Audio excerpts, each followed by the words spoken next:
Bienvenidos a cada uno de los participantes a este diplomado especializado.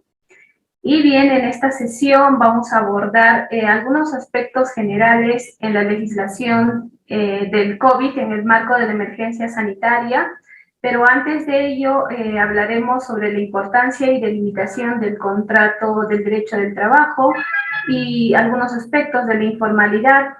Luego después estaremos abordando la importancia del principio de la realidad para finalmente darles algunos alcances de la legislación laboral en el marco de la emergencia sanitaria. Bien, dicho ello, voy a compartir con ustedes las diapositivas y también les invito a los asistentes a que puedan formular las preguntas a través del chat.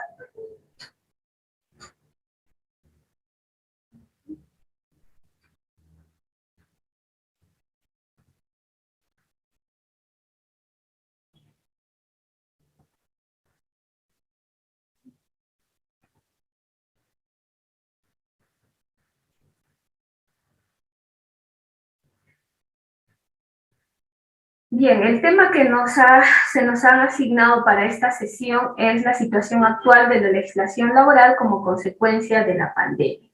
Antes de ello, es importante tener algunos aspectos importantes, ¿no? Como preguntarnos cuál es la razón del derecho del trabajo, cuál es el ámbito de aplicación del derecho del trabajo, ¿no? Hablar o comentar sobre la razón del derecho del trabajo, pues es una cuestión, es un fenómeno social muy sensible, ¿no? Porque está referido o aborda o la regulación está enfocada en la actividad humana como tal, ¿no? Es decir, la persona física que trabaja y este es el denominado trabajador sujeto de la relación jurídica laboral en el derecho del trabajo, ¿no? Entonces, justamente la razón del derecho o la importancia del derecho del trabajo tiene pues como punto central al trabajador, ¿no? Entendido como pues que no solamente está enfocado a generar o producir dinero, ¿no? Entenderán todos ustedes pues que nadie está enfocado únicamente a producir dinero, ¿no? Existen otras finalidades esenciales. Puede ser que una característica básica, no esencial, pero del derecho del trabajo, ¿no? Pero en sí el trabajador tiene por finalidad, pues, prestar este trabajo físico o intelectual o mixto, ¿no? A favor de un tercero que viene a ser el sujeto, en este caso el empleador, ya sea una persona física o una persona jurídica en sus diversas modalidades, ¿no? Que va a tener pues como contraprestación de este trabajo una remuneración, ¿no? Pero esa remuneración va a ser como correspondencia de una contraprestación subordinada, ¿no? Entonces, de ahí que la razón del derecho del trabajo se centra pues en esta persona física, ¿no? El trabajador como persona física. El derecho del trabajo, de ahí que, por ejemplo, se pueden excluir algunos conceptos, ¿no? Como por ejemplo los capitales que generan ganancias. Podríamos decir pues que la persona también tiene por objeto producir dentro de un contrato de trabajo, pero sin embargo, para el derecho de trabajo eso no es lo esencial o lo importante o la razón de ser. Tampoco no podría ser, por ejemplo, las organizaciones o personas jurídicas, la razón o la importancia del derecho del trabajo, sino esta persona humana que presta su servicio a favor de este tercero sin que pues sepa el destino de esta utilidad o del fruto de este servicio de trabajo, ¿no? Solamente limitándose, digamos así, como una consecuencia mediata que es la remuneración, ¿no? El trabajador no sabe cuáles serán las utilidades de la producción o del esfuerzo físico, intelectual o mixto que pueda otorgar o que pueda prestar en función a un contrato de trabajo, ¿no? De ahí que, por ejemplo, algunos autores, ¿no? Como por ejemplo el profesor Alonso Lea, señalan pues que en realidad la importancia del derecho de trabajo es justamente este trabajador que destina su prestación de trabajo a favor de un tercero y que este trabajador pues le va a importar inmediatamente esa remuneración. Y esa remuneración para sus fines esenciales, ¿no? Como la vivienda, alimentación, crecimiento personal, profesional, en sí, ¿no? Entonces, de ahí que otros conceptos no podrían estar dentro del marco, o en este caso, de la razón del derecho. Al derecho del trabajo le importa el trabajo bajo subordinación, bajo dependencia, ¿no? Entonces, el marco normativo, en este caso del derecho de trabajo en el ámbito privado, está regulado pues por su decreto supremo 0397-TR, que es el tubo del decreto legislativo 728, ¿no? Y su ámbito de aplicación, como les señalaba, es justamente la prestación personal por cuenta ajena y bajo la dependencia de otra persona y a cambio de una remuneración. Este concepto es esencialmente el que define el contrato de trabajo, porque en este resumen encontraremos pues la prestación personal, que usualmente es un elemento esencial del contrato de trabajo, ¿no? Es decir, que el trabajador como persona física va a prestar sus servicios, ya sean intelectuales o físicos, para un tercero a cuenta ajena, sin que éste pues sepa el destino de las utilidades o pueda beneficiarse de los frutos de este, y siempre bajo dependencia, ¿no? Bajo subordinación, esta facultad que es inherente al empleador, por el cual pues tendrá la facultad de direccionar, de fiscalizar la prestación personal con ocasión de un contrato de trabajo. Y entonces al trabajador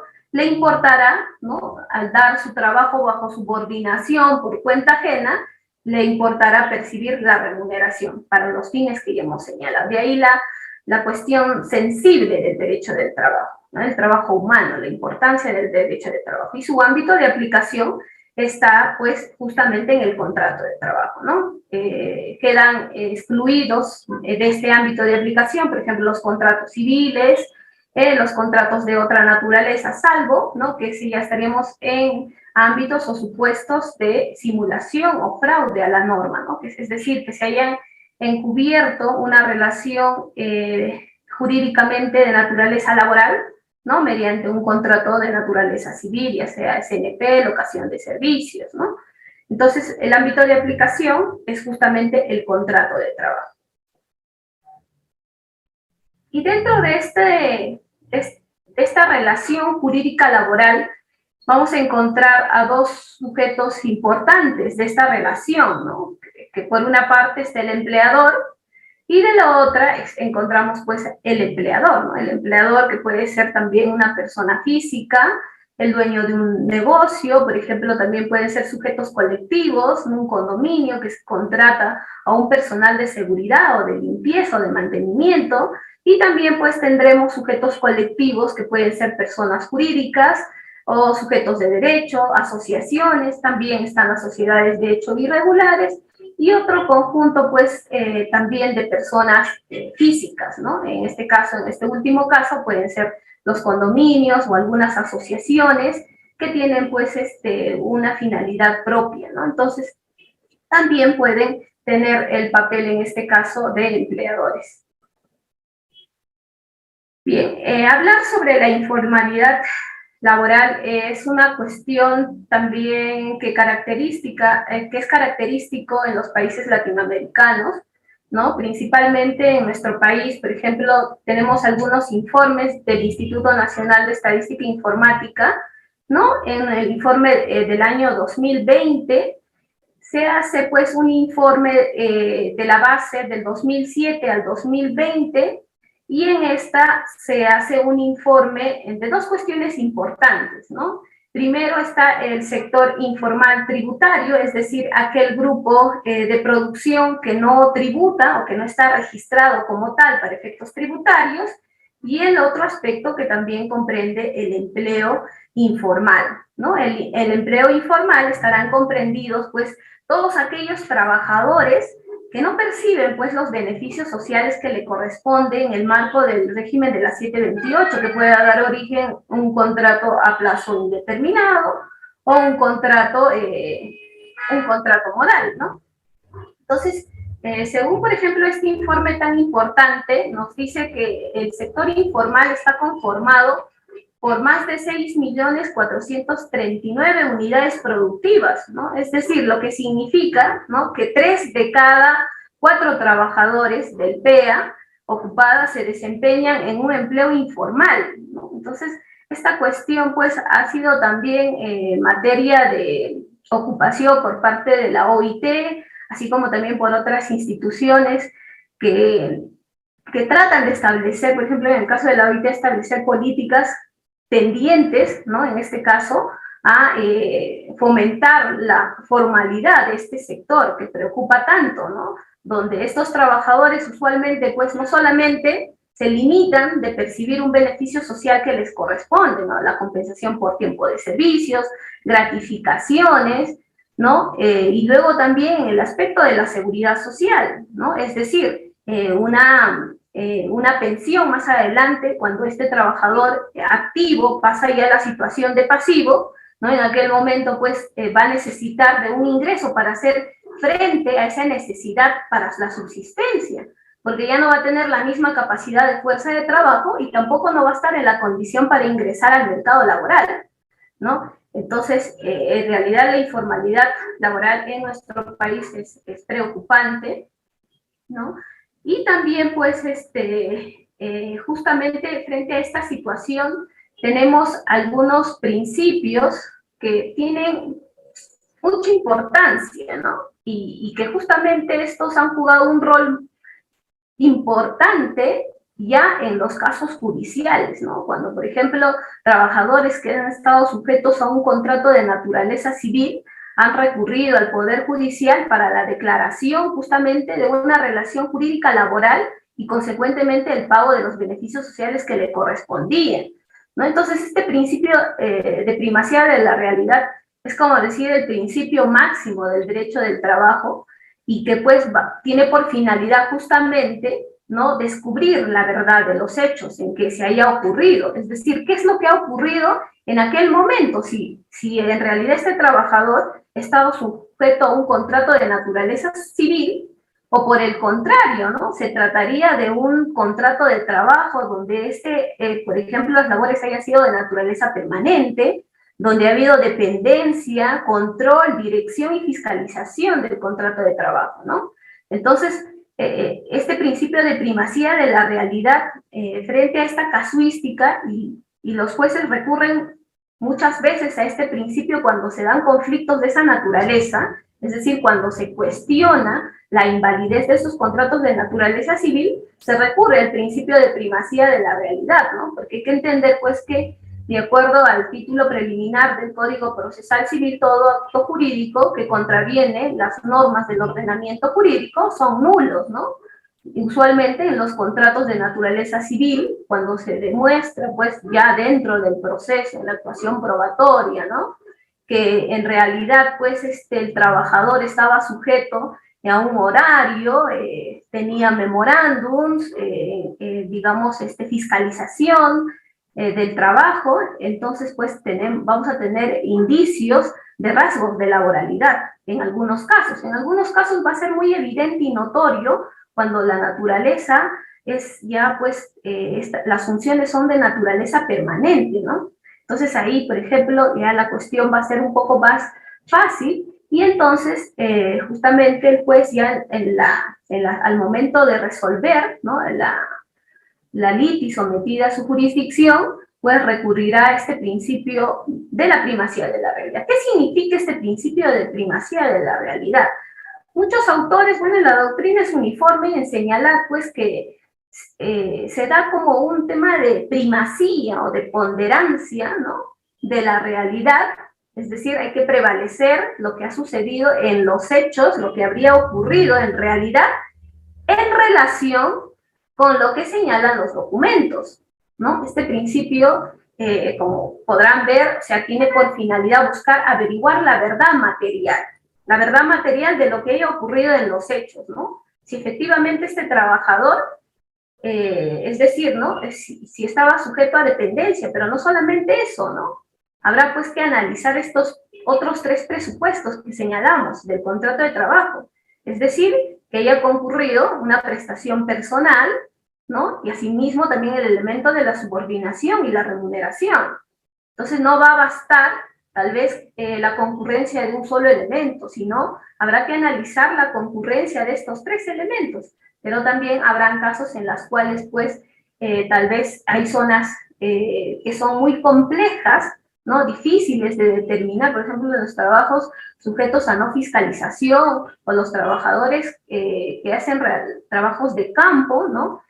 Trabajos de justamente de, por ejemplo, los analistas de crédito o, por ejemplo, los ingenieros en las obras, ¿no? Es un poco difícil ahí el tema de la subordinación respecto del control de la jornada de trabajo, pero también estaríamos frente a trabajadores no fiscalizados, sujetos a no fiscalización, pero en todo caso tendrá que por eso analizarse adecuadamente estos elementos, ¿no? Entonces, si se analiza y se determina objetivamente que se ha concurrido estos elementos, entonces el juez usualmente recurre a este principio de primacía de la realidad, ¿no? Justificando pues que este contrato, este acto jurídico es inválido, ¿no? ¿Por qué? Porque se estaría contraveniendo pues el principio de irrenunciabilidad de los derechos del trabajo que tiene rango constitucional. Entonces, este principio de primacía de la realidad es muy importante para efectos de las declaraciones de la relación jurídica de naturaleza laboral, para efectos de los beneficios sociales, ¿no? Y el reconocimiento también en algunos casos de la seguridad social, como los temas pensionales. Esta casación laboral en la jurisprudencia también casi en esa misma línea parte, en el sentido de que por aplicación del principio de primacía de la realidad, o sea, se comprueba que en la ejecución del contrato de prestación de los servicios se ha desarrollado concurriendo los elementos esenciales del contrato de trabajo, ¿no? Como les decía, o sea, el principio de primacía de la realidad estará destinado a buscar la verdad material, o sea, es decir, los hechos que habrían ocurrido, ¿no? En el momento que se está debatiéndose, y siempre analizando también que se haya concurrido estos elementos esenciales del contrato de trabajo, ¿no? Sí, prestación personal, subordinación y remuneración, ¿no? Entonces, también la casuística o la doctrina judicial tiene también uniforme sentido, ¿no? En cuanto al concepto del principio de primacía de la realidad. Y va a haber algunos casos en los cuales también vamos a encontrar algunas zonas muy complejas para determinar la concurrencia de los elementos del contrato de trabajo, ¿no? Como decían, los trabajadores no sujetos a fiscalización, en algunos casos en los cuales, por ejemplo, los abogados, donde va a ser difícil determinar si efectivamente en los hechos se estaría tratándose de un contrato de naturaleza laboral o un contrato de naturaleza civil, ¿no? Entonces, ¿cómo solucionamos estos casos? Hay veces la concurrencia de estos elementos no aparecen en la casuística, ¿no? En el caso en concreto. Entonces, vía la doctrina, ¿no? Ha elaborado justamente este concepto de los rasgos de laboralidad, y el Tribunal Constitucional también ya ha tenido pues justamente como sus fundamentos para analizar si se trataba de un contrato de trabajo, pues ha señalado algunos aspectos importantes para aplicar ya vía indicios, ¿no? Porque a veces, como les decía, va a haber algunos casos que va a ser muy complejo la determinación de estos elementos. Entonces, ¿cómo se hace? Vía aplicación de indicios, ¿no? De rasgos de laboralidad, como en este caso, ¿no? Uno de ellos, pues, es el control sobre la prestación o en la forma en que se sujeta. Es decir, habrá que analizar la naturaleza de las funciones que han sido objeto mediante el contrato de naturaleza civil, ¿no? Habrá que analizar y corroborar y contrastar con otros medios probatorios que hayan ingresado, ¿no? Que se hayan ingresado en el proceso, ¿no? O en el expediente que se tiene, y habrá que determinar, pues, que estos contratos, por ejemplo, en relación a las funciones o a los reglamentos internos de la empleadora o la propia organización o estructura, ¿cómo las define, no? Si esas funciones, por ejemplo, son del giro propio de la empresa, son actividades complementarias o son actividades principales, pero aún siendo complementarias forman parte también de la empresa, de tal manera que su función es importante para la ejecución y la actividad de las gestiones de la empresa, para la operatividad de la empresa. Entonces, habrá que determinar, ¿no?, este control sobre la prestación, en la forma como se ha ejecutado, ¿no?, para determinar y desvirtuar que efectivamente pues no estaríamos ante un contrato de naturaleza civil. Por el otro lado, también tenemos otro aspecto importante, como es la integración del demandante en la estructura organizacional de la empresada, ¿no? Esto también es otro indicio de laboralidad o rasgo de laboralidad que también es sumamente importante, ¿no? Es decir, esto está relacionado ya si se trata en realidad de una actividad principal o una actividad complementaria. Si se trata también, es decir, de labores de naturaleza permanente, ¿no? Dentro de estas labores de naturaleza permanente que usualmente se denomina, encontraremos pues a las labores principales y a las labores complementarias, pero estas dos también tienen naturaleza permanente. En las complementarias, cuando determinaremos que tiene naturaleza permanente, cuando esta complementaria es esencial y sin que ella no va a funcionar o no va a operar la empresa. Entonces, habrá que determinar ello también. Y si se demuestra, estaremos frente a un rasgo de laboralidad. Otro factor tan importante también es la prestación ejecutada dentro de un horario determinado, es decir, la famosa jornada de trabajo, ¿no? Si este trabajador, pues supuestamente está sujeto a un contrato de naturaleza civil, sin embargo, ¿no?, el empresario, ¿no?, el supuesto comitente, pues le impone un horario, ¿no?, de ingreso. ¿Sabes qué? Usted tiene que ingresar, tiene que marcar a las 8, ¿no? Tiene que ingresar a las 8 y a la 1 es el tiempo para los alimentos, y luego se reincorpora a las 2 y luego a las 5 sale, ¿no? O le da trabajo en cantidad, de tal manera que, por ejemplo, esas funciones implican hacer, pues, justamente que se haga en una oficina propia de la organización de la empresa. Entonces, en ese aspecto también estaremos frente, pues, a un rasgo de laboralidad, porque el hecho de la imposición de una jornada de trabajo, no es propio del, en este caso, del contrato autónomo, que es un contrato de naturaleza civil, donde supuestamente, pues, el locador presta sus servicios de forma autónoma, es decir, es más, puede solicitar la contratación de un tercero para la ejecución de estas obligaciones que hayan sido objeto de contratación, ¿no? En cambio, en un contrato de naturaleza laboral, pues es el empleador que justamente tiene que controlar la productividad de la fuerza de trabajo, y por ello tiene como justificación establecer jornadas de trabajo, ya sean típicas o atípicas, dependiendo a las propias necesidades institucionales de la empresa, ¿no? Y luego también otro aspecto muy importante es el suministro de herramientas y materiales al demandante, ¿no? ¿Qué pasaría, pues, si a un locador, ¿no?, sujeto a un contrato de naturaleza civil, se le otorga, pues, ¿no?, se le provisiona de herramientas, materiales de trabajo para la ejecución? Por ejemplo, se le otorga un celular, se le otorga, por ejemplo, los viáticos, ¿no?, para la ejecución propia de las labores de un administrador, digamos, ¿no?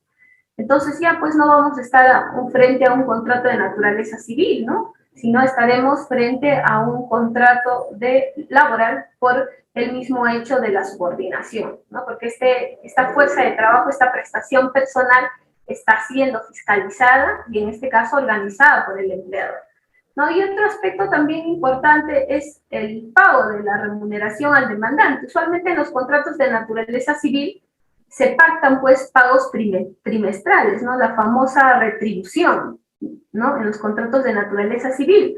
Pero, sin embargo, ¿no?, se le exige la presentación, en este caso, de los recibos por honorarios, y mes a mes se le paga. Entonces, si se ve en los hechos que hay un otorgamiento de la remuneración, en este caso, ¿no?, mes a mes, ya estaremos frente, pues, a evidenciar un contrato de trabajo, ¿no?, porque se estaría evidenciando el elemento de la remuneración.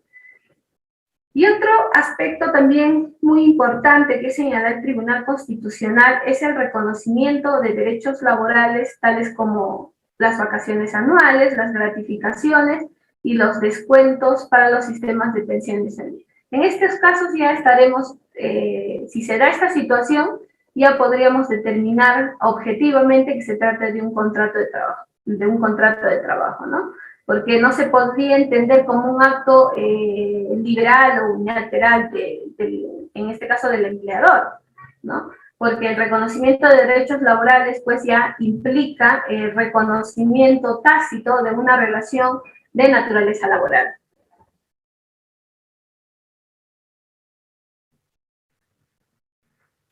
Bueno, algunos aspectos ya entrando al tema de la legislación, en este caso en el marco de la emergencia sanitaria, ¿no? Recordarán pues que a inicios del mes de marzo, la quincena de marzo del año 2020, el Estado pues declara la emergencia sanitaria ocasionada por el COVID y luego después mes a mes la prorrogan a la fecha, ¿no? Seguimos estando en un estado de emergencia sanitaria, bueno, con algunos aspectos ya flexibles en cuanto al tema de la sanidad, ¿no? Entonces al inicio pues se recordarán que teníamos trabajadores que continuaban con su prestación de trabajo, es decir, estábamos frente pues a trabajadores que han sido inmunes al virus, ¿no? Y sin embargo han estado pues igualmente sujetos a los protocolos sanitarios, ¿no? Porque no solamente se declaró la emergencia sanitaria, sino que también en ese momento se empezaron a emitir diversas disposiciones y reglas de diversos sectores, especialmente el de salud, ¿no? SUNAFIL, el Ministerio de Trabajo, ¿no? Y otras instituciones, con la finalidad de establecer pues, protocolos, reglas sobre la sanidad y que tenían por objeto la prevención y el control del COVID, ¿no? Y justamente también ya nuestro nuevo sistema de trabajo empieza a andar de la mano con un tema de sistema de sanidad, ¿no? Para que también en la ejecución, en este caso, pues el trabajador, para que cumpla con sus roles o en este caso con las prestaciones que han sido objeto de contrato, ¿no? Pueda también cuidar, en este caso, su integridad y su salud, ¿no? Que es lo más importante.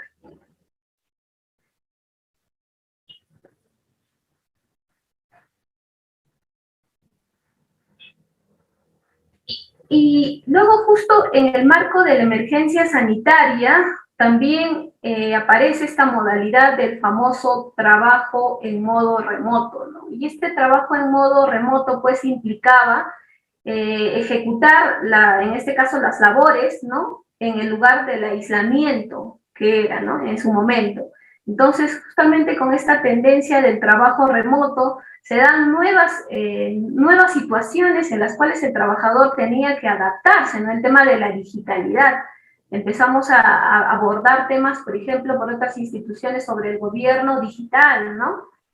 Porque se empezaron a implementar en las diversas entidades mesas de partes electrónicas y formas, mecanismos de digitalización a efectos pues de continuar con las actividades que habían sido suspendidas justamente por el COVID, ¿no?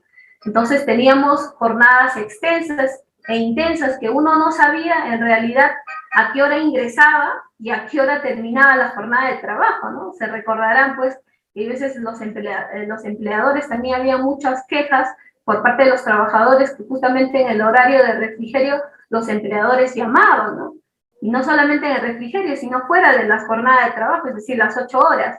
Entonces había todo, sigue habiendo hasta la fecha, ¿no? Ese tipo de problemas dentro de este trabajo remoto que a la fecha se sigue manteniendo, ¿no? Aunque ya a la fecha tenemos pues un trabajo ya semipresencial. Sin embargo, aún todavía permanece esta modalidad remota, ¿no? Entonces, los trabajadores han empezado a convivir, pues, mezclar el trabajo en el hogar, ¿no? Y han tenido que adaptarse en establecer una oficina en la casa, ¿no? Con la familia y todo ello, y con todo eso han tenido que continuar ejecutando sus obligaciones que han sido, pues, objeto del contrato de trabajo, ¿no?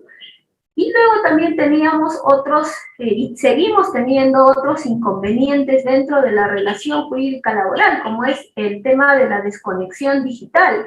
¿Qué es lo que pasaba? Fuera de la jornada de trabajo, usualmente el empleador enviaba vía WhatsApp o vía correo electrónico, mensajes de texto, sobre obligaciones propias del trabajo, ¿no? Cuando ya se suponía que, por ejemplo, si era una jornada de 8 horas, ¿no? Culminaba a las 5 de la tarde. Sin embargo, había casos pues en las cuales a las 10 de la noche, 11 de la noche, el empleador seguía remitiendo documentación, ¿no? Relacionada al trabajo. Y también pues teníamos justamente este dilema de si el trabajador en estas circunstancias podría ejercer su derecho a la no obediencia, es decir, derecho en este caso a no acatar esas obligaciones. Si estaba fuera de la jornada de trabajo, ¿no? Entonces ya no podía seguir siendo, en este caso, cumpliendo con las obligaciones que les habría remitido el empleador, o en todo caso estaríamos frente a jornadas de trabajo, ¿no? Entonces, todos estos conflictos han quedado al aire y que no han sido en su momento oportuno, por ejemplo, sujetos de nuevas reglas para establecer estos límites, ¿no? Porque en realidad no se sabía, pues, si en qué momento el trabajador ya se desconectaba o en este caso salía del trabajo, ¿no? Pero como el trabajo remoto lo estaba haciendo en casa, ¿no? Igual los empleadores seguían enviando toda la documentación relacionada al trabajo, ¿no? Entonces, son también algunos problemas que se van a presentar ante las autoridades administrativas de trabajo, ¿no? Sobre también aspectos, por ejemplo, relacionados a la discriminación en el trato, ¿no? Es decir, si hay un determinado trabajador que está en la misma situación, ¿por qué un determinado trabajador está haciendo trabajo remoto y por qué al otro se le obliga a hacer un trabajo semipresencial? ¿No? Ahí también habría un trato discriminatorio dentro de la relación laboral por parte del empleador, ¿no? Entonces, este trabajo remoto que se ha implementado también nos trae, pues, como consecuencias nuevos conflictos que se han dado justamente en el marco de estas normas, ¿no? Porque han quedado al aire, ¿no? Y luego también, pues, justamente con el Decreto Supremo 038, 038-2020, el decreto de urgencia y sus reglamentos y sus otras normas ampliatorias y modificatorias, también ha tenido como objeto de protección un grupo determinado de riesgo, ¿no? Estaban comprendidas, pues, en este caso, las personas mayores de 65 años y aquellas personas, por ejemplo, que tenían la condición de salud de obesidad, ¿no? Que sufrían de hipertensión, diabetes o enfermedades cardiovasculares, enfermedades pulmonares, crónicas, cáncer u otros estados de inmunosupresión. Entonces, en estos casos también la norma se le ha dado, pues, que para este grupo, ¿no? Deberían tener licencia con derecho a compensar. Pero aquí también hay otro problema, justamente, ¿no? O sea, mientras dure la emergencia sanitaria, se le va a seguir compensando a estos trabajadores. Entonces, ¿y en qué momento van a, por ejemplo, en este caso, compensar ese tiempo? Porque ¿qué va a pasar con estas personas que ya están prontos o próximos a jubilarse? Entendiendo que la jubilación, por ejemplo, es automática. Entonces, ahí también vamos a entrar a nuevos conflictos, ¿no? Justamente por estos detalles de la norma, y tal vez vamos a tener, pues, ya casos en las cuales se va a tener que tener un pronunciamiento por parte del Poder Judicial o por parte de las autoridades administrativas que sean competentes, ¿no?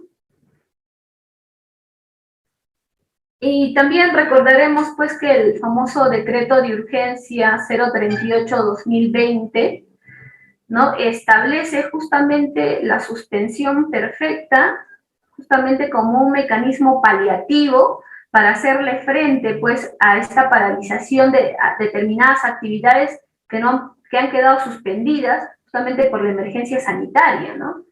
Y justamente, ¿no? El Estado, pues, ha regulado esta suspensión es perfecta, que podríamos decir es especial, ¿no? Diferente a la suspensión perfecta que está regulada en la 728, que digamos es la genérica, pero esta es la norma especial que tendría que aplicarse, dado pues la propia circunstancia, ¿no? O sea, la causa que ha dado origen al tratamiento de esta suspensión perfecta es el COVID, ¿no? Que ha tenido incidencia en la paralización de las actividades productivas. Entonces, este decreto de urgencia, la 038-2020, justamente, pues, su ámbito de aplicación era todo lo que comprende el régimen laboral de la actividad privada, ¿no? Es decir, el régimen de la 728, y también las empresas del Estado, ¿no? El famoso FONAFE, que tiene un régimen sujeto al régimen de la actividad privada de la 728. Esta norma, que justamente es publicada el 14 de abril del 2020, establece como su objetivo, pues, que tiende por establecer medidas extraordinarias de carácter económico y financiero que permiten mitigar los efectos económicos causados a los trabajadores y empleadores del sector privado a consecuencia de las medidas restrictivas y aislamiento social adaptadas en el marco de la emergencia sanitaria declarado mediante el Decreto Supremo 08/2020, ¿no? Entonces, justamente esta suspensión perfecta creada por este Decreto Supremo 038/2020 y sus reglamentos y sus modificatorias, se podrá notar, pues, que este es un régimen especial, creado y aplicable justamente a causa del COVID, ¿no? Ahora, la pregunta sería, ¿no? O sea, ¿cuáles, en todo caso, tienen los mismos efectos que la suspensión perfecta, en este caso que está regulada en el régimen laboral de la actividad de la 728? Esta suspensión perfecta es inválida, ¿no? Porque al margen de todo ello, pues, es una modalidad que está alejado de una norma de rango legal y en materia laboral, que tiene su régimen, inicialmente que tenía un régimen sobre la suspensión perfecta, ¿no? Entonces va a haber diferentes tesis que me imagino van a tener que recurrir también igual al Poder Judicial, porque también la emisión de estas normas han generado muchos conflictos, como más adelante vamos a resaltar muchos de ellos, ¿no? Entonces, una pregunta muy importante también que nos correspondería hacernos es ¿cuándo se aplica la suspensión perfecta, no? Decíamos, pues, que esta es una medida excepcional, es diferente a la suspensión perfecta que está regulada en la 728, ¿no? O sea, el Estado, el Poder Legislativo, en este caso, ¿no? Justamente le ha dado un tratamiento especial y ha establecido las reglas y el procedimiento, cómo funcionaría, en este caso, esta suspensión perfecta en este marco de la emergencia sanitaria, ¿no?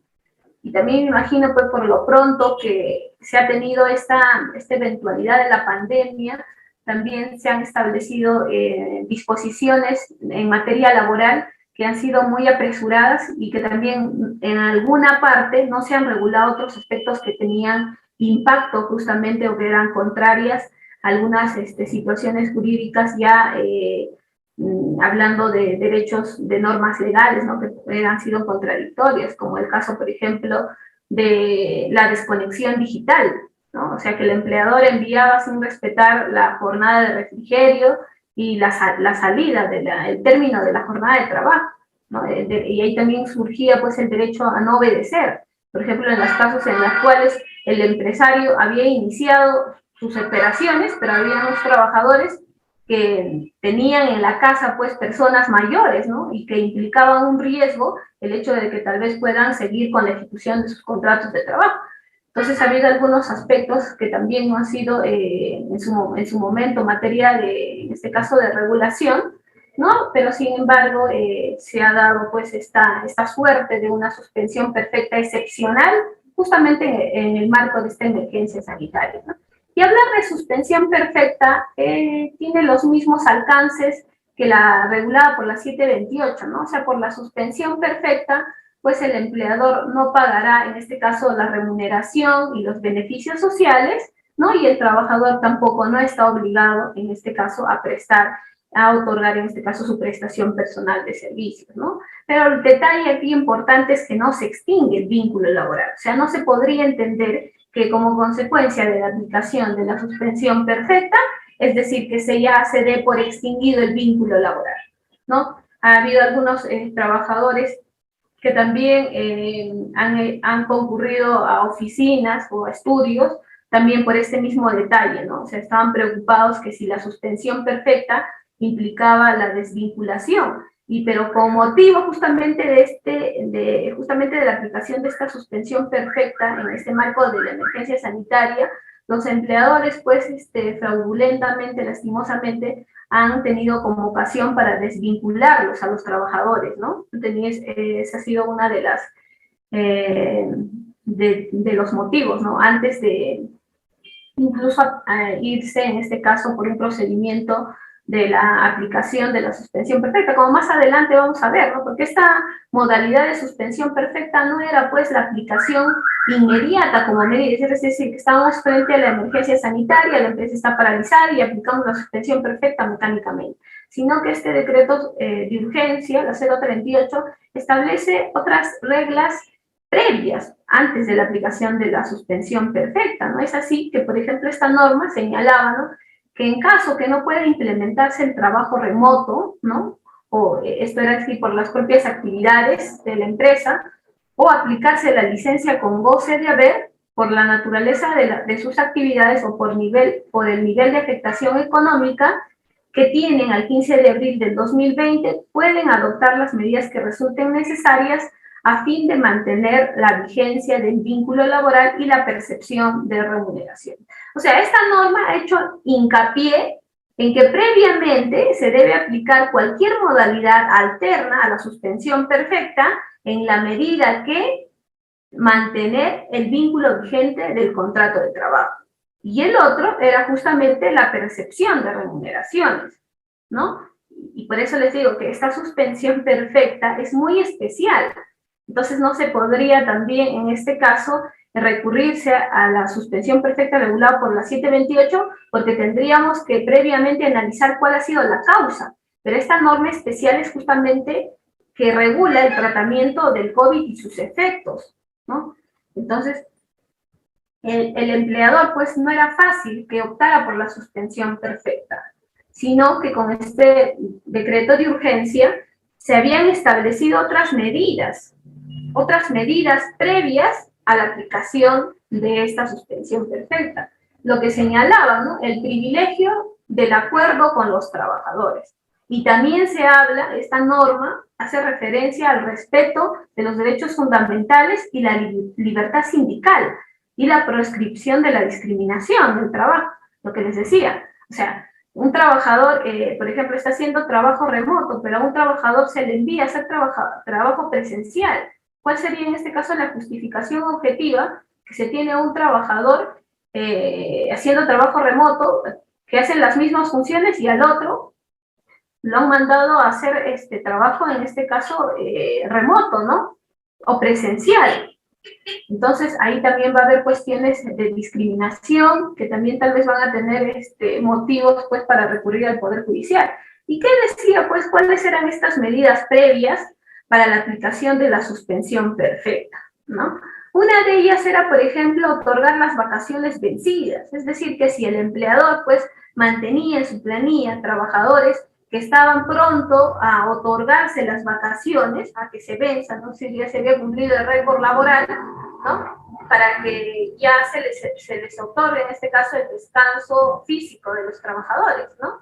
Entonces, estas medidas eran, pues, previas, ¿no? Es decir, el empresario tenía que revisar en su planilla de trabajo y determinar quiénes estaban próximos a vencerse sus vacaciones y otorgarles las vacaciones. Ahora, el otro aspecto también, ¿cuál era la otra medida previa? ¿No? Eran otorgar vacaciones anticipadas.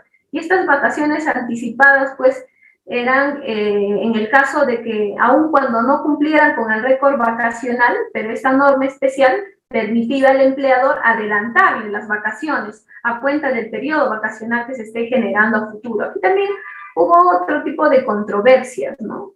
Es decir, en el sentido de que, o sea, en este marco de la emergencia sanitaria se pueden otorgarse vacaciones, en el entendido que las vacaciones tienen por finalidad, pues, el descanso físico del trabajador, ¿no? Y el hecho de la virtualidad y el hecho del marco de la emergencia sanitaria sí permitía eso, ¿no? Entonces van a ser tal vez otros conflictos de intereses que tal vez van a tener competencia del órgano jurisdiccional, ¿no?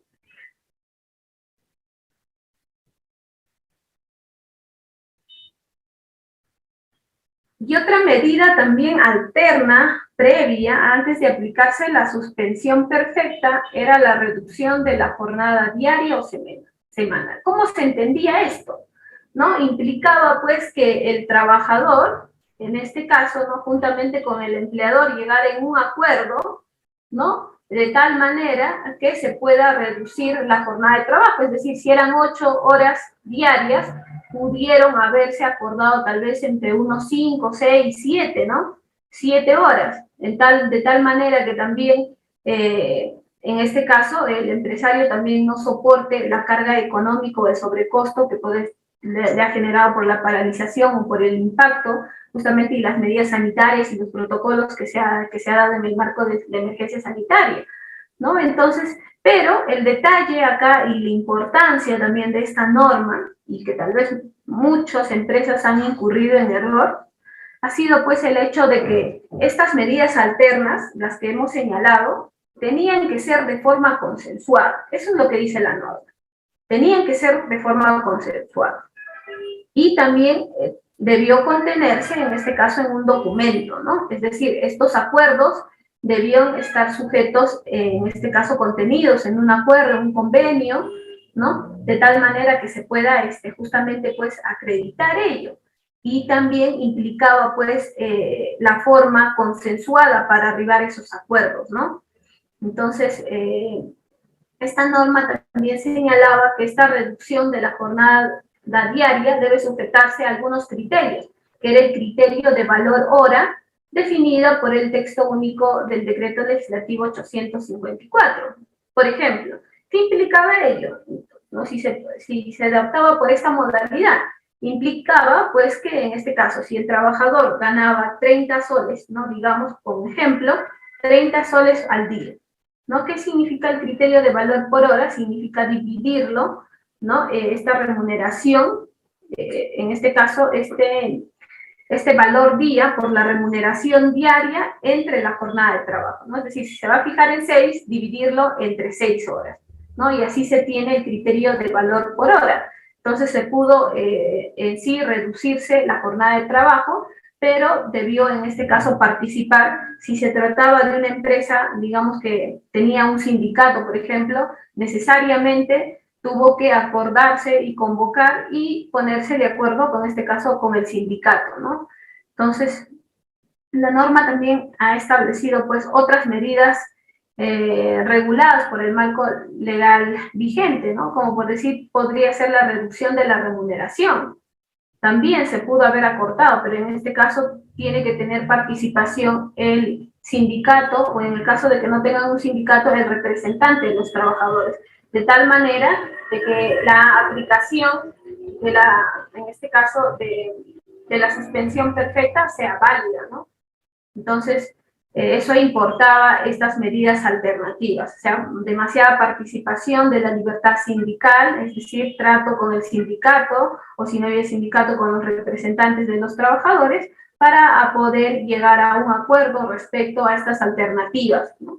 Y luego, si no era, digamos que no tenía éxito estas medidas alternativas que establecía la norma, ¿no?, cualquiera de estas, ¿no?, recién pudieron, en este caso, aplicar o analizar la aplicación de la suspensión perfecta, ¿no? Y durante todos estos mecanismos alternativos también siempre la norma ha señalado que debería respetarse la libertad sindical y el trato no discriminatorio, ¿no? Y también el otro principio que también hace referencia a este decreto de urgencia es el consenso, es decir, que si el empleador no ha llegado a un acuerdo, ¿no?, respecto a estas medidas alternativas y se ha ido de frente a aplicar la suspensión perfecta, estas suspensión perfectas pueden ser cuestionadas, ¿no?, y tal vez van a ser pues materia de impugnación también por algunos trabajadores, ¿no? Ya tendremos algunos pronunciamientos del Poder Judicial respecto a ese aspecto. Y en cuanto a los presupuestos de la suspensión perfecta, también tenemos, la norma habla de 3 presupuestos para aplicarse esta, ¿no? Y una de ellas, por ejemplo, es la imposibilidad de aplicar el trabajo remoto por la naturaleza de las actividades, ¿no? Es decir, por ejemplo, ¿no?, que la propia naturaleza de la actividad o sea, va a requerir la presencia del trabajador de forma indispensable, es decir, que no va a poder implementarse el trabajo remoto, ¿no? Entonces, esta justamente naturaleza de la actividad pues va tal vez a implicar la utilización de herramientas o maquinarias y que solamente pueden operar en el centro de trabajo, ¿no? Por ejemplo, las labores de laboratorio en algunos centros de trabajo, ¿no? Usualmente en las universidades, que tienen todo una laboratorios de herramientas, de máquinas, de instrumentos, ¿no? Entonces, eso, por ejemplo, ese tipo de labores, por su propia naturaleza, pues va a ser imposible que se pueda aplicar el trabajo remoto, ¿no? Entonces, frente a esta situación, por ejemplo, para, digamos, como ejemplo, en su momento los transportistas, ¿no? O sea, si estaban suspendidas sus actividades, no podían aplicar pues el trabajo remoto, era imposible. Entonces, muy bien pudieron recurrir a este mecanismo para justamente aplicar la suspensión perfecta, ¿no? Pero eso implicaba justamente, de todas maneras, la participación de un representante de los trabajadores y un acuerdo, ¿no? Porque eso es como un requisito previo que te exige la norma, ¿no? Entonces, pero ahí también va a tener que aplicarse, tal vez en algunos casos, el principio de razonabilidad, ¿no? Si era esencialmente importante y determinante en estos aspectos, cuando se habla, pues, que dada la naturaleza de las actividades, es evidente y objetivo que es imposible aplicar el trabajo remoto, ¿no? Entonces ahí, por ejemplo, la exigencia de esos mecanismos alternativos de forma, digamos así, de forma estricta, hay veces también va a implicar el análisis del principio de razonabilidad, ¿no? Cuando en estos casos se puedan evidenciar en realidad la imposibilidad de la aplicación del trabajo remoto. Y otro de los presupuestos también de la famosa suspensión perfecta en el marco de la emergencia sanitaria ha sido pues la imposibilidad de aplicar licencia con goce compensable por la naturaleza de las actividades, ¿no? Es decir, que justamente, ¿no? Esta causa objetiva vinculada a la prestación, ¿no? Implicaba otros aspectos, ¿no? Por ejemplo, cuando la jornada del empleador contaba con distintos turnos que cubren su actividad continua a lo largo de las 24 horas del día, ¿no? Por ejemplo, hay una imposibilidad de aplicar la licencia con goce compensable por la propia naturaleza de las actividades, ¿no? Otro aspecto, por ejemplo, un ejemplo, si en el sector de salud se determinaba que determinados personales de salud asistenciales tenían que seguir prestando servicios por orden de norma imperativa y por propias resoluciones administrativas de su sector, entonces hay una imposibilidad también de aplicar la licencia como goce compensable, ¿no? Por la propia naturaleza de las actividades, porque tal vez habrían justamente pues algunas normas que, de carácter normativo o administrativo que decían lo contrario, ¿no? Y otro aspecto también interesante de los presupuestos de la suspensión perfecta es cuando existe imposibilidad de aplicar este trabajo remoto o la licencia con goce de abor por el nivel de afectación económica. ¿Esto qué implicaba, no? Esta actividad, pues, implicaba, ¿no? Analizar, valorar, en este caso, el promedio de las ventas en relación al año precedente, ¿no? Es decir, que si se tenía, por ejemplo, un margen porcentual de entre el 13 y el 12% con relación al año anterior, se podía determinar que había un nivel de afectación económica. Ahora aquí también en este aspecto tal vez van a surgir algunas preguntas, ¿no? ¿Qué pasaría, por ejemplo, si se trata de una empresa pues con un fuerte de capital que cuenta, ¿no? Pero ahí en este presupuesto eso no tanto va a exigir, sino lo que va a exigir es justamente lo que te establece, ¿no? Que la relación entre el promedio de ventas, ¿no? Con relación al año precedente, cuánto ha sido el nivel de porcentaje, ¿no? Si ha sido más del 13% o del 14% para determinar la afectación económica, ¿no? Entonces, eso es lo que va a importar, no tanto si la empresa, por ejemplo, tenía capitales, tenía, por ejemplo, bienes, acciones, ¿no? Porque eso es una cuestión indiferente. diferente. Entonces, lo que se analiza aquí es la suspensión perfecta con motivo de la emergencia sanitaria y la afectación económica que ha generado justamente esta situación.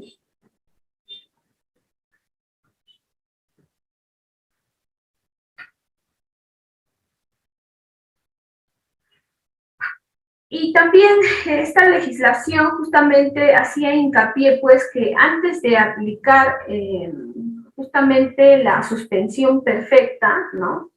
Era pues que, por ejemplo, ya respecto a estos trabajadores que estaban sujetos a suspensión perfecta, si este nivel de afectación económica se configuraba en los presupuestos del cese colectivo, que también en su artículo 48 del tubo de la 728 regula justamente la afectación económica, ¿no? Pero ahí se ve el análisis trimestral consecutivo de la afectación económica, es decir, de pérdidas, ¿no? Ahí recién pues, se pudo haber aplicado esta modalidad de cese colectivo. También las otras medidas gravosas, por ejemplo, si no funcionaba la suspensión perfecta, era la reestructuración ante Indecopi, ¿no? Estas son ya las medidas más gravosas a la suspensión perfecta, y la liquidación como es la quiebra, ¿no? Pero esta suspensión perfecta que justamente se da en este marco de la emergencia sanitaria, como habrán notado, tenía pues por finalidad justamente mantener el vínculo laboral vigente, ¿no? Esa era la importancia de esta norma. Y que también se privilegie, en este caso, el otorgamiento de remuneraciones. Por eso, como medida alterna, se establecía pues que se pueda reducir la remuneración y como consecuencia de la reducción de la jornada de trabajo, ¿no?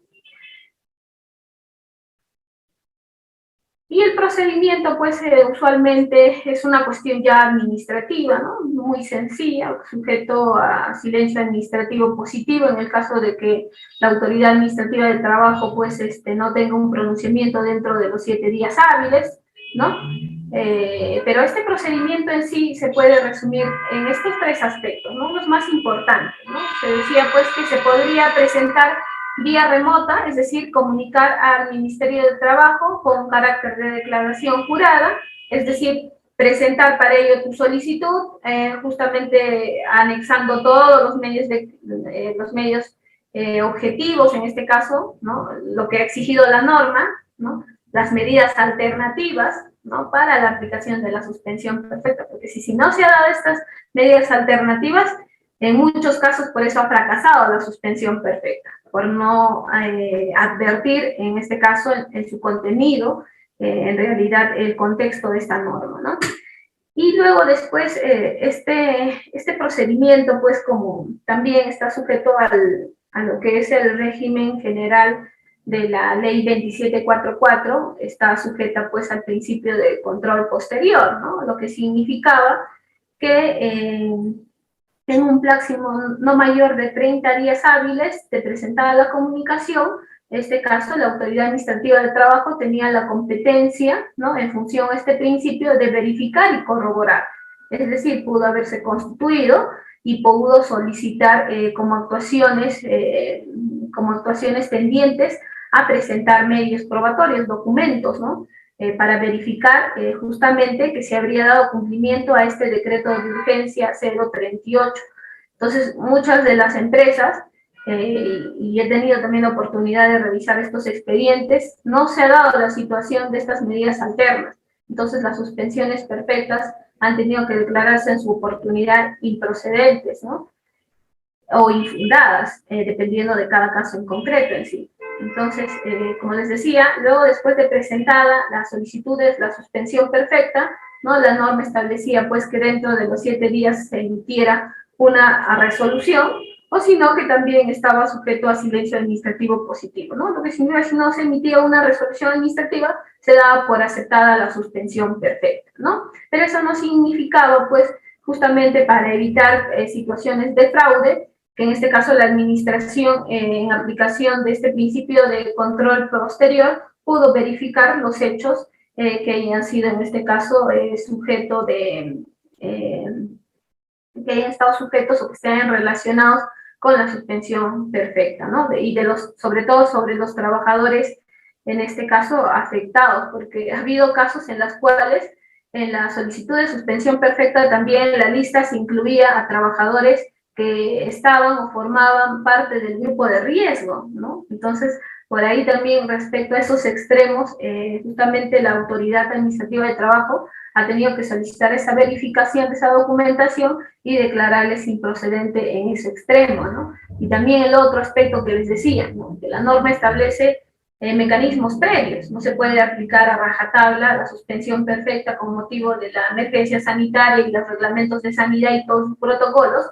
No pudo haberse aplicado, sino que esta norma, pues, inspirada en un principio de consenso, en un principio de justamente de esto, ¿no? Entre el sindicato, ¿no? El empleador, los trabajadores, pudieron llegar a un acuerdo con la finalidad, por eso dice la propia norma, la finalidad era mantener el vínculo laboral y las remuneraciones, ¿no?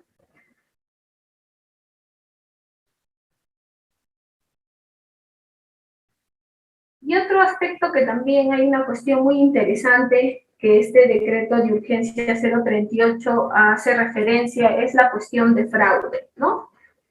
Por ejemplo, estos casos en los cuales en la suspensión perfecta, si bien es cierto, ha estado sujeto a silencio positivo y tal vez la autoridad administrativa no ha tenido oportunidad de verificar en virtud de este principio de control posterior y tal vez a la fecha se mantiene esta situación irregular de determinados trabajadores, ¿no? Entonces estos trabajadores también tal vez puedan recurrir al Poder Judicial justamente a cuestionar estas situaciones que se habrían dado, situaciones de fraude, ¿no? Es decir, que se hayan incluido a trabajadores que estaban inmersos, en este caso protegidos dentro del grupo de trabajo de riesgo, o los otros trabajadores que también por una cuestión discriminatoria tal vez se les habría incluido, ¿no?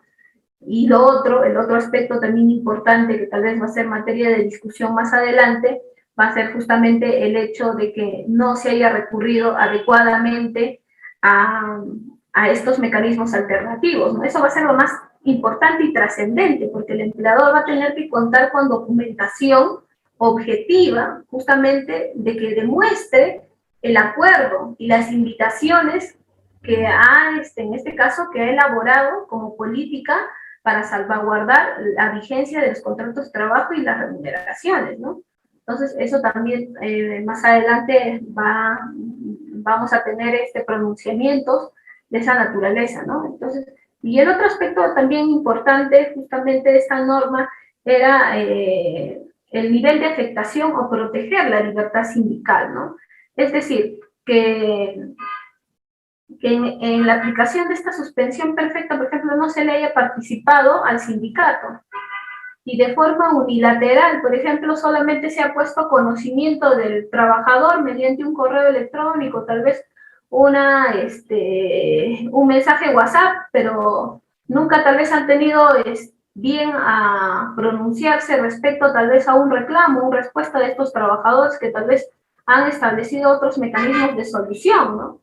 Entonces ahí también va a haber otro tipo también de conflictos como consecuencia de la aplicación, digamos así, no sujeta a este decreto de urgencia que establecía, ¿no?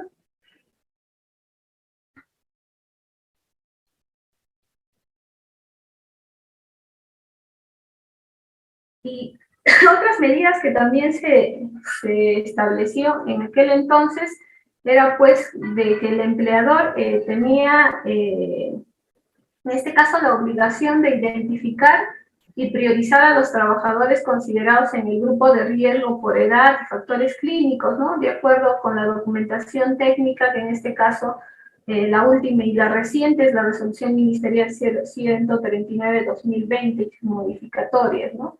En este aspecto también hay otro cuestionamiento y hay muchos abogados también y otros expertos que justamente han cuestionado este aspecto, ¿no? Es decir, o sea, es demasiada carga en el sentido si esta carga era razonable en esta emergencia sanitaria de adoptarle, en este caso, recaer este sobrecosto que genera el empleador, o debió ser una política a través de un medio de subsidio, otorgar en este caso de competencia del Estado, y no sobrecargarle al empleador, ¿no? También eso es otra cuestión, por ejemplo, que se debate actualmente y que también resulta interesante, ¿no?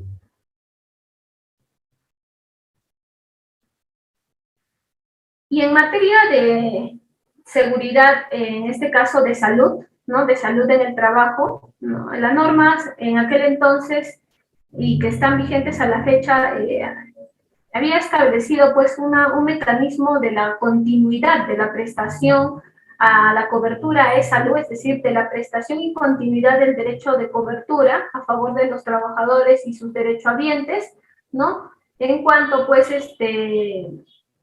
en este caso estén sujetos a la suspensión perfecta de labores, ¿no? Si han sido comprendidos en la suspensión perfecta, ellos han seguido manteniéndose en la cobertura. En este aspecto sí ha sido presupuestado por el Estado, ¿no? Que en el contenido de las normas jurídicas en relación a este aspecto se dispone pues un presupuesto para la continuidad del derecho de cobertura. También se han establecido otras disposiciones, como por ejemplo la libre disposición de la CTS, ¿no? Que era pues hasta por una remuneración bruta mensual por cada mes calendario, vencidos de duración de la suspensión perfecta de labores, y también la libre disposición a que se refiere la 038, que era adicional a la libre disposición regulada en el artículo 9 del decreto de urgencia 039-2020, es decir, hasta 2.400. También se habían establecido normas relativas a la libre disposición de la compensación por tiempo de servicio y su procedimiento para solicitar la CTS.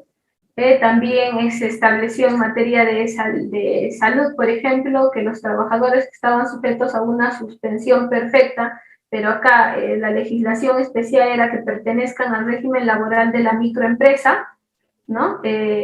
Pudieran, en este caso, beneficiarse de una remuneración hasta por la suma de 760 soles, ¿no? Por cada mes calendario vencido que dure la correspondiente suspensión perfecta de labores. Pero este otorgamiento justamente de este beneficio económico que otorgó el Estado, la condición era pues de que estos trabajadores sea hasta los 2.400, ¿no? Es decir, si el trabajador ganaba 2.500 y estaba sujeto a suspensión perfecta, no tenía derecho a este beneficio económico de 760, ¿no? La condición que se estableciera los 2.400, trabajadores que ganen hasta los 2.400 y que estén sujetos a la suspensión perfecta y presentar ante salud este beneficio económico, ¿no? Y salud, dentro ya de sus obligaciones, tendría que verificar si efectivamente el solicitante estaría comprendido frente a una suspensión perfecta. Pero este régimen ha sido pues aplicable solamente al régimen laboral de la microempresa.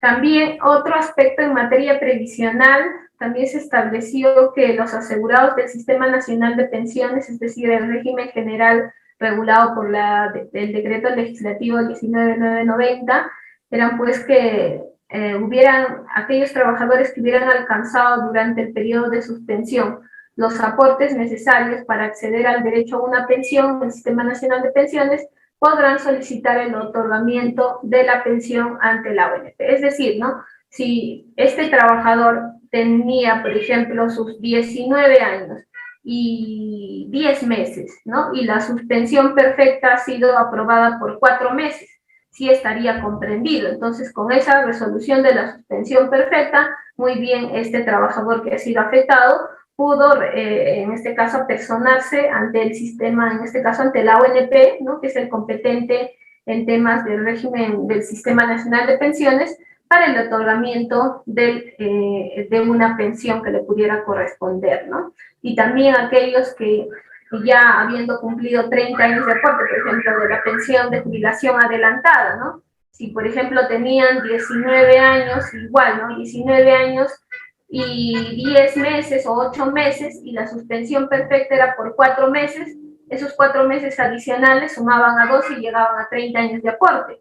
Y si cumplía con los 55 años de edad en caso de varones y 50 años de edad en caso de mujeres, pudieron haber accedido a el otorgamiento de una pensión dentro del Sistema Nacional de Pensiones, ¿no? Y también se dieron otras disposiciones, como por ejemplo la libre disposición para aquellos que estaban afiliados en este caso, al sistema privado de pensiones, ¿no?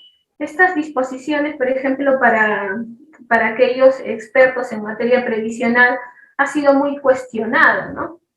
Porque usualmente la seguridad social se tiene por finalidad hacer frente, o sea, quien goza ya de la seguridad social es el trabajador activo, no es un trabajador, no es un trabajador activo, sino es el trabajador pasivo que ya ha cumplido con los años de aporte, es decir, ha cumplido con su responsabilidad familiar, ha cumplido pues ya con comprarse una casa, entonces justamente ahí la seguridad social entra a tallar, ¿no? Respecto a este trabajador que tal vez al mercado laboral con relación a un trabajador activo y joven. Entonces, esta disposición legislativa, ¿no? Que también ha dispuesto pues la afectación de la cuenta individual de capitalización de los afiliados al sistema privado de pensiones, también ha tenido pues sus cuestionamientos, ¿no? En relación a que estas disposiciones estarían haciendo, en este caso, serían contradictorias al objeto en sí de la naturaleza de la seguridad social, porque la naturaleza de la seguridad social es esa, ¿no? Hacerle frente justamente en este caso, a la pérdida de la oportunidad de reinsertarse al mercado laboral y también, por otra parte, del derecho del trabajador, en este caso, ya de vivir una situación de júbilo, luego después de haber realizado todo un récord de actividad laboral, ¿no? Entonces, si esta prestación económica justamente le va a hacer frente en este caso, para la canasta familiar y para la asistencia a los integrantes de su familia, ¿no? Pero si no tiene y si se ha afectado esa cuenta individual de capitalización, y más aún si este está sujeto pues justamente a esta cuenta individual de capitalización, ya no va a funcionar la seguridad social, ¿no? No va a tener por finalidad justamente hacerle frente, al contrario, ¿no? Tal vez ahí el Estado debería establecer otros mecanismos, tal vez en la medida que la afectación sí era tan impactante en la economía de estos afiliados, tal vez debió establecer otros tipos de solución, ¿no? Pero no afectar de esa manera, porque los retiros se han dado gradualmente, no solamente fueron 2.000 soles, luego también fueron otros 4.000 soles, y luego después fueron hasta unos, me parece que eran hasta un 15%. Entonces ahí ha sido muy cuestionable también por parte de algunos especialistas en temas de seguridad social, ¿no? Y bueno, también tenemos algunos aspectos importantes en materia del COVID y, por ejemplo, en los servidores de la salud. ¿Qué ha pasado, no? Usualmente este sector, pues, ha sido el más afectado, digamos así, por la propia naturaleza de sus labores, ¿no? Porque están laborando en puestos de trabajo que implican un alto riesgo de contagio del COVID, ¿no? Entonces, esta norma, en este caso la ley 31.025, que ha sido publicado el 18 de julio del 2020, ha incorporado una disposición complementaria en la ley de la 26.790, ¿no? La que es la ley de seguridad y salud, ¿no? Entonces, esta ley en la sexta disposición complementaria se reconoce a la enfermedad causada por el COVID como una enfermedad profesional. Pero acá va a ser la pregunta, ¿y qué pasa con los trabajadores, por ejemplo, de los otros sectores? ¿No? La norma en sí está aplicada aquí, se reconoce como enfermedad profesional solamente para el sector de salud, o sea, exclusivamente para los servidores de la salud, ¿no? Aquí, pero también existen otras preguntas, otros vacíos, ¿no?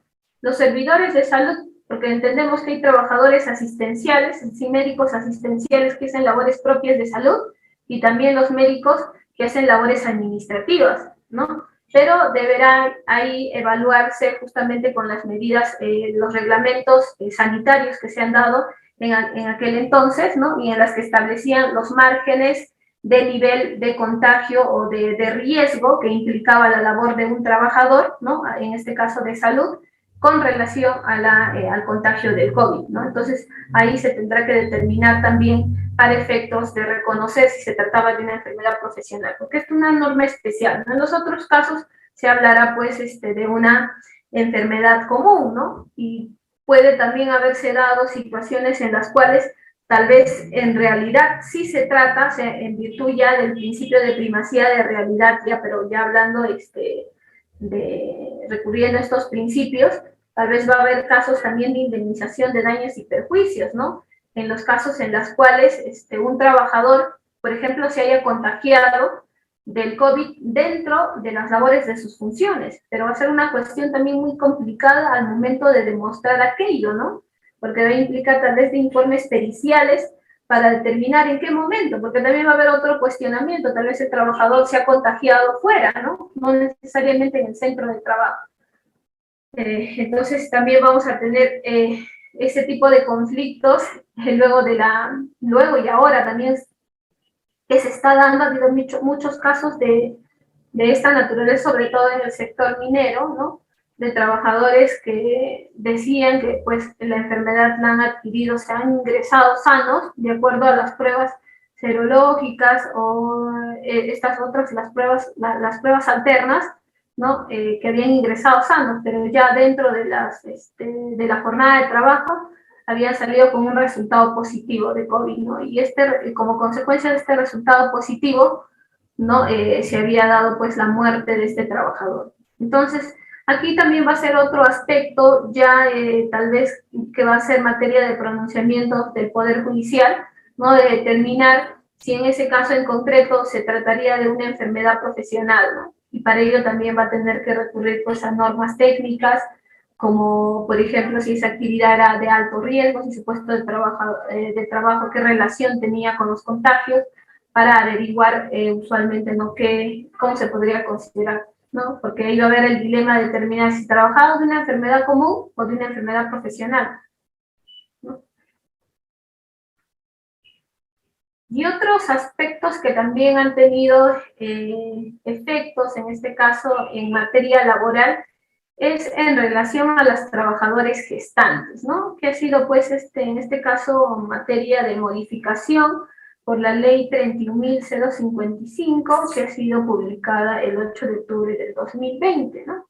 Esta norma, pues, ha sido, en este caso, motivada, porque recordarán que el artículo 4 de la Constitución Política establece una protección especial a favor de la madre gestante, de la mujer gestante, ¿no? Y igualmente tiene protección constitucional dentro de lo que es el marco que regula, en este caso, el derecho del trabajo. La madre gestante, por ejemplo, en la 728, igual también, está considerado como un despido nulo si es que, por ejemplo, el trabajador conoce que esta trabajadora es gestante y conociendo ese hecho, ¿no? La despide. Entonces, protección, como sujeto de protección especial a la trabajadora gestante. ¿Y qué dispone esta norma, no? Establece, pues, que esta trabajadora gestante puede solicitar a su empleador un cambio de labores, ¿no? Pero este cambio de labores no puede ser, pues, cualquier gusto, cualquier capricho, ¿no? La norma te ha establecido, en realidad, dos aspectos muy importantes y fundamentales, digamos así, para proceder al cambio de labores, ¿no? ¿Y cuándo sucede esto? O sea, procederá este cambio de labores cuando, pues, estas justamente la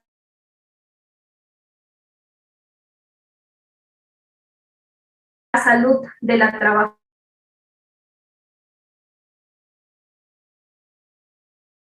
durante el periodo de gestación.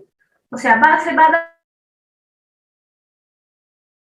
si estas labores del contrato de trabajo, ¿no? Sus funciones de la trabajadora gestante implican, pues,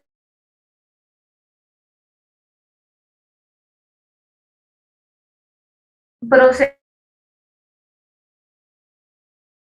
por supuesto que dice, no necesariamente se tiene que concurrir estos dos aspectos, sino puede ser y o, es decir, O sea, se puede dar un solo supuesto, bastará la afectación de la trabajadora gestante en relación a sus funciones de trabajo que le ponen en peligro su salud para que proceda con el cambio de labores.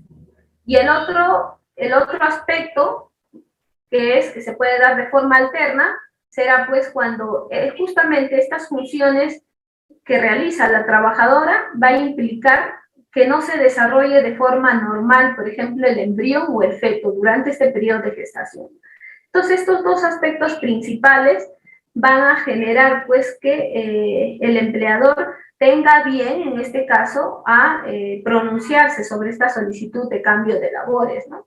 Porque, ¿qué pasaría también si el trabajador, por ejemplo, en este caso, si el empleador, perdón, hace caso omiso a esta solicitud de parte de la madre gestante, ¿no? Puede ser, pues, sujeto a una inspección por parte de la SUNAFIL y también, como esto es una norma sociolaboral y tiene competencia la SUNAFIL o el Ministerio de Trabajo, dependiendo del caso en concreto, ¿no? Tendrá que determinar, pues, si en este caso el empleador habría infringido esta norma sociolaboral, ¿no?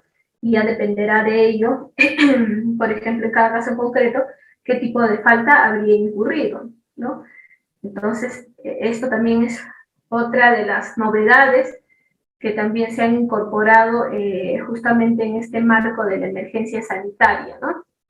A favor de las madres gestantes. Y justamente esta solicitud de cambio de trabajo, de las funciones, ¿qué implican? ¿Cuál va a ser la durabilidad? La durabilidad de esta modificación de las funciones de trabajo, por ejemplo, va a sujetarse a la vigencia del estado de emergencia nacional, ¿no? Es decir, si el Estado sigue ampliando pues la emergencia nacional, el empleador tendrá que pronunciarse respecto a estas solicitudes que hayan sido presentadas por las trabajadoras mujeres gestantes, ¿no? Y lo otro también, el otro presupuesto, la otra regla que también impone esta ley 31.051 es una obligación de naturaleza sociolaboral. ¿En qué implica esto? Va a implicar que el empleador, en este caso, identifique a las trabajadoras mujeres gestantes y madres lactantes cuya integridad o la de su menor hijo sean puestas en riesgo por las circunstancias que propiciaron el estado de excepción decretado, ¿no? Entonces, el empleador tendrá que identificar a este grupo de madres gestantes y madres lactantes con la finalidad justamente pues de evitar que tal vez estas funciones que ellas realizan puedan implicar un riesgo para su salud, ¿no?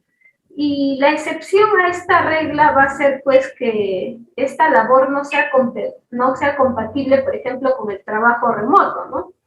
En este caso, pues el empleador asignará a las mujeres gestantes y madres lactantes labores compatibles con las funciones que originalmente realizaban o en su defecto otorgarán preferentemente la licencia con goce de haber sujeta a compensación posterior. Y también hay otro cuestionamiento, ¿no? En realidad hay dos cuestionamientos bien importantes, ¿no? Primero es que, es decir, si la mujer gestante y la madre lactante tiene una labor que es compatible con las funciones que originalmente realizaban, ¿no? En este caso, si es compatible, o sea, van a tener que otorgarle preferentemente la licencia con goce de haber, sujeto a una compensación posterior. O sea, si es incompatible, ¿ah? Si es incompatible, no compatible, si es incompatible, ¿no? Pero aquí el dilema o el cuestionamiento es en el sentido de que esta política debió recaer en el empresario o debió recaer en parte del Estado. Si el obligado a darle una protección adecuada o es un sujeto especial de protección, recae en el Estado.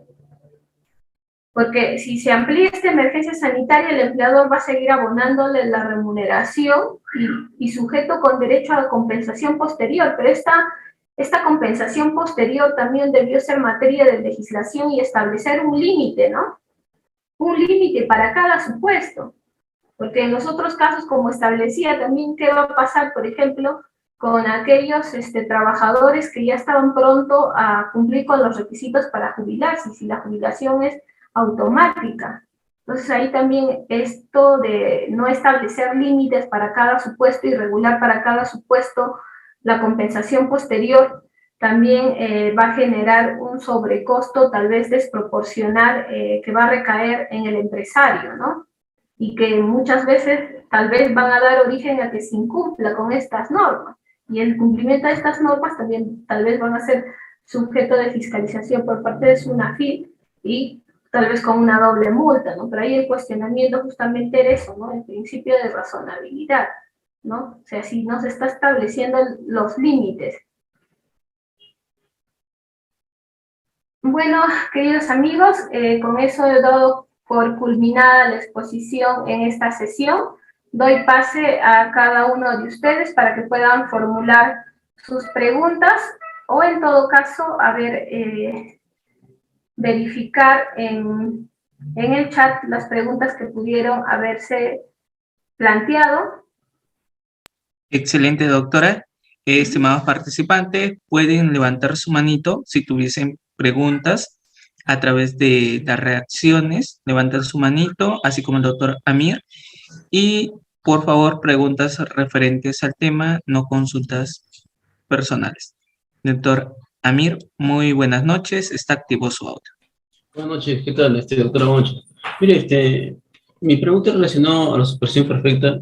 Quisiera saber, qué tipo de sanciones acarrea que una empresa, digamos, no acredite o de manera fraudulenta quiera acceder a ese, digamos, a la supresión perfecta, ¿no? ¿Qué suspensiones o qué tipo de sanciones acarrea?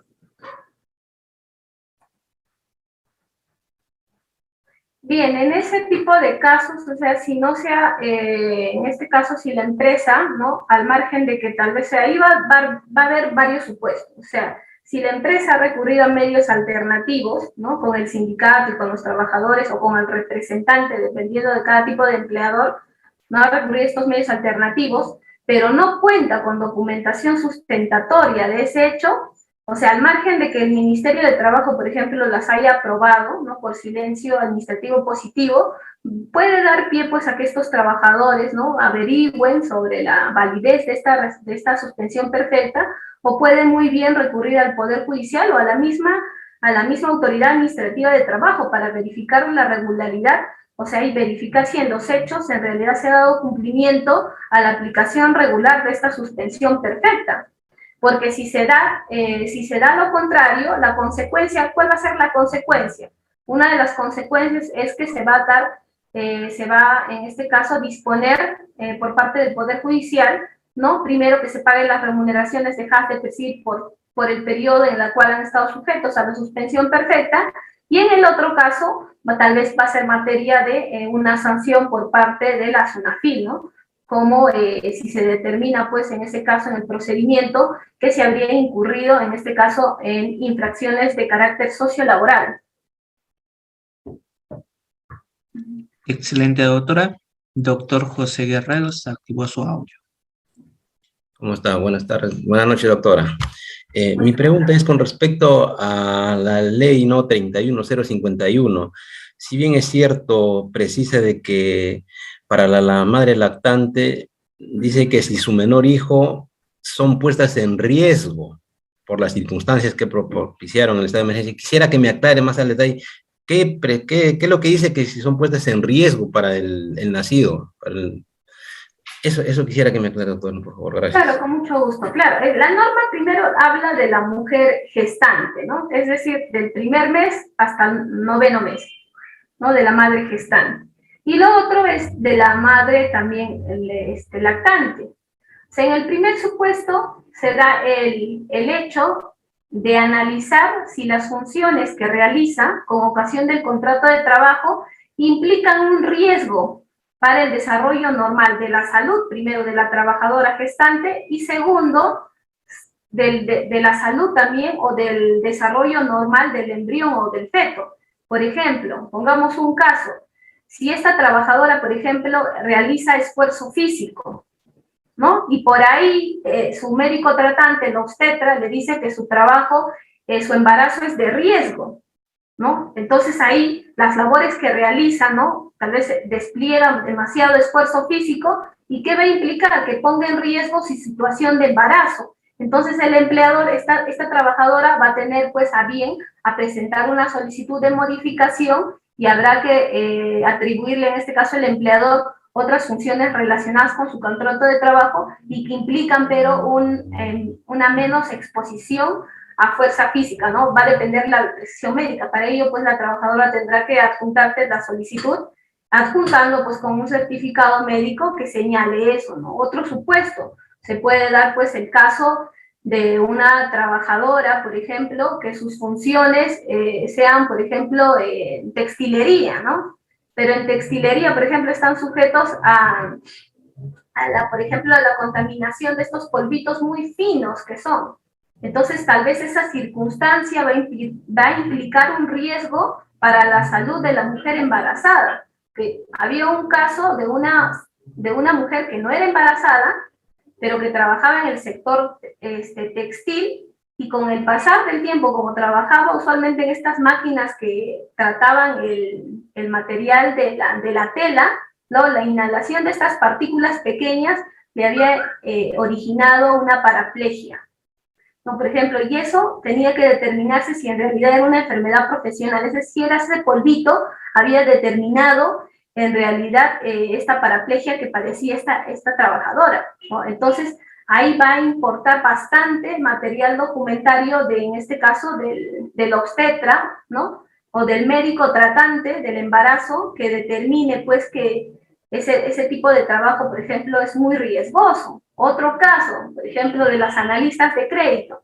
¿no? Estas analistas de crédito usualmente hacen trabajo de campo, ¿no? ¿O qué pasaría si esta trabajadora, por políticas de la empresa, se le quiere rotar para otra ciudad? Y en esa ciudad, por ejemplo, dado el factor del clima, ¿no? Implica tal vez un riesgo, ¿no? Para la salud de esta trabajadora. Pero volvemos al mismo punto ahí. ¿Quién tendrá, pues, en este caso, que pronunciarse sobre el riesgo? Va a ser un médico tratante, ¿no? Ahí va a ser lo importante, la prescripción médica que se va a adjuntar a esta solicitud de modificación de las funciones que tal vez estén siendo incompatibles con la salud de la madre gestante o con el propio desarrollo del feto. Excelente, doctora. Damos pase al doctor Hans. Doctor Hans, muy buenas noches. ¿Está activo su audio? Sí, doctor, buenas noches. Doctora, buenas noches. Una pregunta. La SUNAFIL ha empezado a realizar fiscalizaciones posteriores a algunas empresas luego de que la dirección, a través de una resolución directoral, aprobó la norma, la solicitud de suspensión perfecta hace más o menos 9 meses o un año atrás. ¿Es válida esta fiscalización posterior después de haber transcurrido tanto tiempo y de haber sido aprobada ya la solicitud de suspensión perfecta? Y estamos obligados los administrados a presentar la documentación que están solicitando aún después de los 30 días que creo que dice la LEPAG que debe realizarse la fiscalización posterior. Sí, muchas gracias por la pregunta. Sí, efectivamente, el principio de control posterior es un principio que forma parte del derecho administrativo general que está regulado en la ley 2744, ¿no? Entonces, la administración, justo lo que les decía eso, ¿no? O sea, el decreto de urgencia 038 ha establecido también una regulación respecto al fraude en la aplicación de la suspensión perfecta. Es decir, si al margen de que se haya presentado la suspensión perfecta y tal vez ha habido incluso una aprobación, ¿no? Pero la propia norma te dice que se está sujeto al principio de control posterior, porque se entiende, en el derecho administrativo, se entiende que la presentación de la declaración que se presenta por parte de los administrados está sujeto a un principio de veracidad. De ahí que la administración, una vez que se presenta cualquier tipo de solicitud de que esté sujeto a silencio administrativo positivo, da origen a que nuevamente puede ser objeto de control posterior, ¿no? Ese es un mecanismo de tal manera que los pronunciamientos o las solicitudes administrativas tengan una respuesta pronta por parte de la administración pública, ¿no? Y muy bien pueden ser, pues, nuevamente sujetos incluso de oficio o también a solicitud de parte, ¿no? Por parte de los trabajadores, para averiguar si efectivamente se ha dado cumplimiento a esta suspensión perfecta, ¿no? Es decir, habrá que verificar, en este caso la administración, si en relación a todos estos trabajadores que están afectados por la suspensión perfecta, efectivamente se ha dado cumplimiento de las medidas alternativas. Es decir, si el empleador, en este caso, no ha cumplido pues con su obligación de cursarle cartas, invitaciones, han tenido reuniones con el representante, caso que no tenían sindicato, o si tenían sindicato, ha habido reuniones en relación a estas medidas alternas, reducción, porque recordemos que esta norma de la suspensión perfecta ha privilegiado el pago de las remuneraciones, y no solamente del contrato laboral. Entonces, de ahí que esta medida excepcional de la suspensión perfecta, por ahí, el principio de control posterior va a estar centrado en determinar eso. Es decir, que tal vez va a haber casos de fraude y se va a tener que pronunciar la administración y va a declarar la nulidad de oficio. Ahora, otra cosa va a ser cuando, por ejemplo, ya ha pasado el periodo, ha prescrito, ¿no? Pero aún así, el detalle es aquí, o sea, eso es en derecho administrativo, pero acaba de entrar a tallar el principio de irrenunciabilidad, porque recordemos que la remuneración tiene rango constitucional y está considerado por el desarrollo propio doctrinal del Tribunal Constitucional, pues uno de los fundamentos tiene carácter alimentario. Entonces, ahí difícil que ni siquiera se va a poder tal vez plantear como defensa, claro, se podría plantear una excepción de caducidad o ya de prescripción, pero tal vez el Poder Judicial va a tener pronunciamiento diferente, ¿no? En virtud del principio de irrenunciabilidad del derecho del trabajo. Correcto. Gracias, doctora, lo tengo claro. Y la última pregunta, doctora, dice la doctora Micaela. Muy buenas noches, doctora, excelente ponencia. En caso de un trabajador de una empresa venía realizando labores antes de la pandemia con altos niveles de productividad y dando la coyuntura, ahora la afluencia de clientes bajó y le exigen la misma productividad de lo antes puesto. Que firmó un contrato, puede hacerlo o no solicitar a este trabajador teniendo ya casi 5 años en ese puesto. Gracias, doctora, por su respuesta.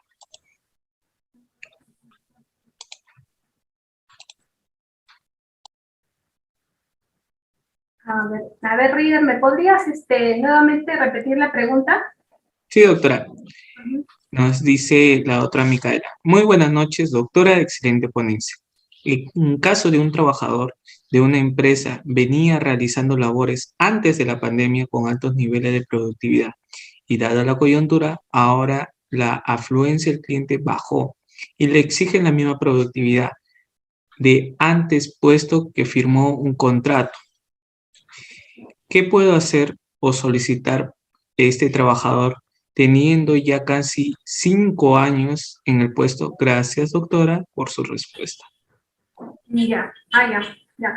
Bueno, en ese caso estaríamos tal vez hablando de algún supuesto de actos de hostilidad con el trabajador, ¿no? Porque aquí hay una situación distinta, ¿no? Porque es un factor externo que no es atribuible al trabajador, no es responsabilidad del trabajador, pues, el marco de la emergencia sanitaria, todos sus reglamentos y los protocolos que se han emitido, ¿no?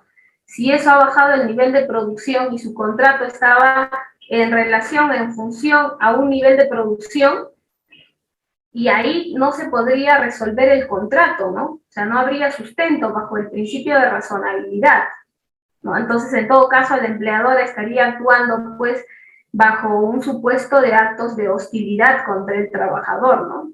Y ahí podría, la norma nos establece, pues, que se puede, en este caso, presentar una carta, ¿no? Solicitando el cese justamente de estos actos de hostilidad, encuadrar el hecho, ¿no? De la situación y luego solicitar, pues, que en el plazo determinado por ley pueda adecuar su conducta y corregir esa conducta, ¿no? Que se estaría dando. Pero si ya este trabajador tiene más de 5 años y entiendo que ha estado sujeto a contratos modales o contrato a plazo indeterminado, independientemente de la situación igual, ¿no? sigue siendo protegido muy bien por esta norma, que es equiparable a un despido arbitrario también, ¿no? Y recurrir vía ese mecanismo para exigir en este caso pues un adecuado, una corrección, conducta por parte del empleado respecto a justamente al cuestionamiento del nivel de producción.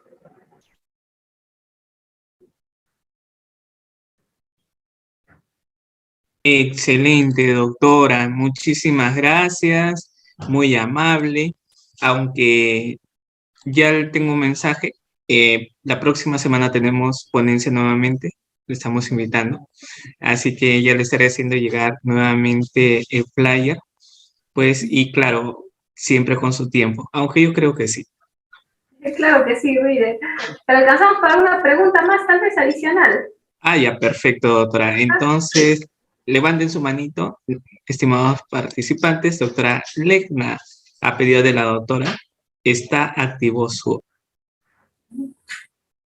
Aló. Buenas noches, doctora. Buenas noches. Buenas noches, adelante, sí. Udiapolis, por la ponencia. Muchísimas gracias, doctora, y por la respuesta. Mi pregunta es, si los trabajadores de confianza también están aptos para esta norma de las madres gestantes y lactantes, y hasta qué edad se les considera a los niños lactantes. Muchas gracias. Ya. Excelente pregunta. Sí, el trabajador de confianza, independientemente de justamente esta condición que le dan, ¿no? Y ahora el pronunciamiento de la Corte Suprema es que no tienen derecho a reposición ni a despido arbitrario, ¿no? En el sentido de que si se le quita, si se entiende que son trabajadores de confianza, se le quita en este caso sin justificación o explicar por qué se le estaría retirándose la confianza, ¿no? Entonces, en ese sentido, ya el pronunciamiento de la Corte Suprema es ese, ¿no? Que no procedería indemnización arbitraria menos reposición. Creo que ahí ha habido todo un revuelo, un giro de 360 grados, porque antes sí se admitía bajo el argumento de que tenía que explicarse cuál era justamente la situación o las razones por las cuales se había retirado la confianza a este trabajador.